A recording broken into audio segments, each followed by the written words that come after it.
Well, first of all, I'd like to thank Mark and Elaine and all their families for hosting us on this amazing weekend. Beautiful venue, and we've had an amazing time with the Fun Run, the wine and cheese, and definitely at the breakfast tomorrow and definitely tonight. So thank you so much. So for those who don't know me, I'm Angela. I'm Mark's friend from high school. Might be one of his oldest friends these days. To us, we're way into our 30s, a little bit more these days. High school was a very, very long time ago. But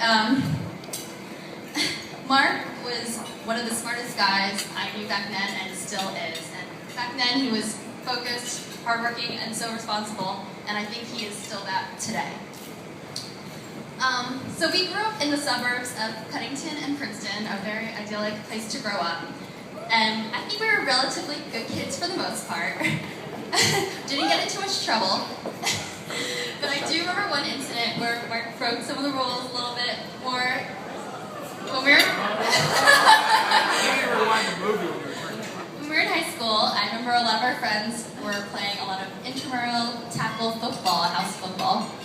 And Mark really wanted to play, but his mom did not approve. But after a few games, Mark decided to play anyways to support our friends and also his, house at the time. Sorry, Mrs. Boucher.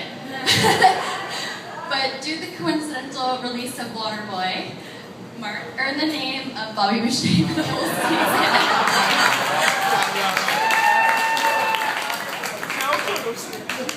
So, heading off from high school, Mark headed off to sunny California, off to the West Coast for college and then for work after.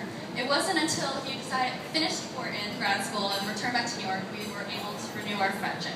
And he brought lovely Elaine over to New York, which was very awesome. Yay! Let's see, where am I?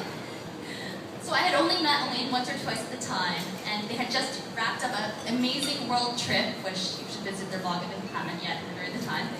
But they settled back into New York in the fall of 2010. I didn't realize at the time, but football would tie all of our friendships back together. I just didn't know to what extent. So in the spring of 2011, Mark and Elaine joined my and a lot of our football team.